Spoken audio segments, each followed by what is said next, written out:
തിരുവചന സന്ദേശങ്ങൾ ശ്രവിക്കുന്നതിനായി ഭാഗ്യവചനധാര ഇന്ന് തന്നെ സബ്സ്ക്രൈബ് ചെയ്യുക. ദൈവ തിരുനാമത്തിന് മഹത്വമുണ്ടായിരിക്കട്ടെ. ഭാഗ്യവചനധാരയിലേക്ക് എല്ലാവർക്കും ദൈവനാമത്തിൽ സ്വാഗതം ആശംസിക്കുന്നു.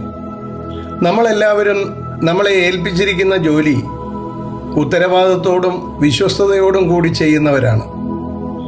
നമ്മളെ ജോലി ഏൽപ്പിച്ചിരിക്കുന്നവരുടെ ഇഷ്ടത്തിനനുസരിച്ച് ജോലി ചെയ്താൽ കൂലിക്ക് പുറമെ പ്രമോഷനും ലഭിക്കുവാൻ സാധ്യതയുണ്ട്.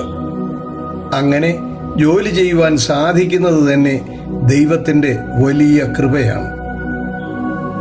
അപ്പസ്തോലനായ പൗലോസ്ലീഹ കൊരിന്ത്യർക്കെഴുതിയ 1-ാം ലേഖനം 15-ാം അധ്യായത്തിൻ്റെ 10-ാമത്തെ വാക്യത്തിൽ ഇപ്രകാരം പറയുന്നു: എങ്കിലും ഞാൻ ആകുന്നത് ദൈവകൃപയാലാകുന്നു, എന്നോടുള്ള ദൈവത്തിൻ്റെ കൃപ വ്യർത്ഥമായതുമില്ല. അവരെല്ലാവരേക്കാളും ഞാൻ അത്യന്തം അധ്വാനിച്ചിരിക്കുന്നു, എന്നാൽ ഞാനല്ല, എന്നോട് കൂടെയുള്ള ദൈവകൃപയത്രേ. 1 കൊരിന്ത്യർ 15:10. പ്രിയമുള്ളവരെ, ദൈവത്തിൻ്റെ കൃപയാൽ ജോലി ചെയ്ത് പ്രമോഷൻ ലഭിച്ച അനേകരെ വിശുദ്ധ വേദപുസ്തകത്തിൽ നമുക്ക് കാണുവാൻ സാധിക്കും. അതിൽ ചിലരെ ഒന്ന് പരിചയപ്പെടുത്തുവാൻ ഞാൻ ആഗ്രഹിക്കുകയാണ്.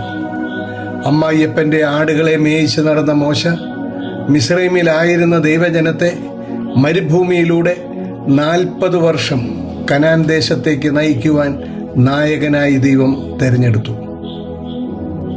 നഷ്ടപ്പെട്ട കഴുതയെ അന്വേഷിച്ച് നടന്ന ശൗലിനെ ദൈവം ഇസ്രായേലിലെ ആദ്യത്തെ രാജാവായി അഭിഷേകം ചെയ്തു. പിതാവിൻ്റെ ആടുകളെ മേയിച്ച് നടന്ന ദാവീദിനെ ദൈവം ഇസ്രായേലിൻ്റെ 2-ാമത്തെ രാജാവായി അഭിഷേകം ചെയ്തു. മീൻ പിടിച്ച് നടന്ന മുക്കുവരെ ദൈവം സ്വർഗരാജ്യത്തിൻ്റെ വേലക്കാരാക്കി. ഭക്ഷണമേശയിൽ ജോലി ചെയ്തിരുന്ന സ്തേഫാനോസിനെ ദൈവം വിളിച്ച് വാക്ചാതുരിയോടുകൂടി സുവിശേഷം പ്രസംഗിക്കുന്ന പ്രഭാഷകനാക്കി. ക്രിസ്തുവിൻ്റെ പേര് പറയുന്നവരെ പോലും ഉപദ്രവിച്ചിരുന്ന ശൗലിനെ ദൈവം വിളിച്ച് ജാതികളുടെ അപ്പസ്തോലനാക്കി. ഇങ്ങനെ സാധാരണക്കാരായ മനുഷ്യരെ ദൈവം വിളിച്ച് ദൈവവേലയ്ക്ക് ആക്കിയിരിക്കുന്നു. അവരോരോരുത്തരും കൃത്യനിഷ്ഠയോടും ഉത്തരവാദിത്വത്തോടും വിശ്വസ്തയോടും കൂടി അവരുടെ ജോലി ചെയ്തതിനാൽ അവർക്കെല്ലാവർക്കും ആത്മീയമായ ഉന്നതി ലഭിച്ചു എന്ന് നമുക്ക് കാണുവാൻ സാധിക്കും.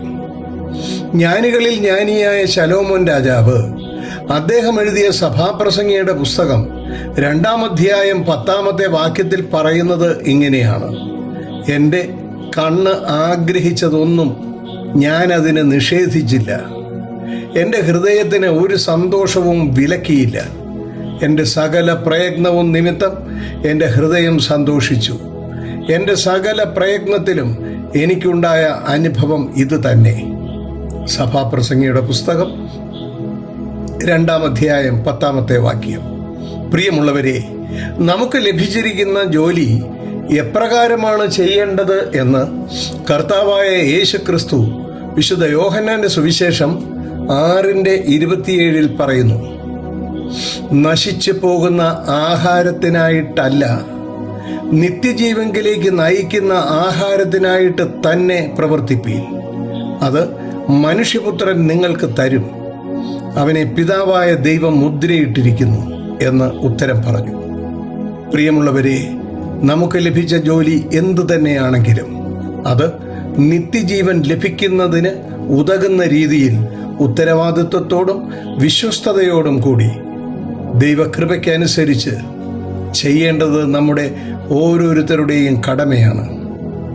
ദൈവകൃപയ്ക്ക് അനുസരിച്ച് നമ്മളെ ഏൽപ്പിച്ചിരിക്കുന്ന വേലകൾ ചെയ്യുവാൻ ദൈവം നമുക്ക് ശക്തി നൽകട്ടെ എന്ന് പ്രാർത്ഥിക്കാം. നന്ദി.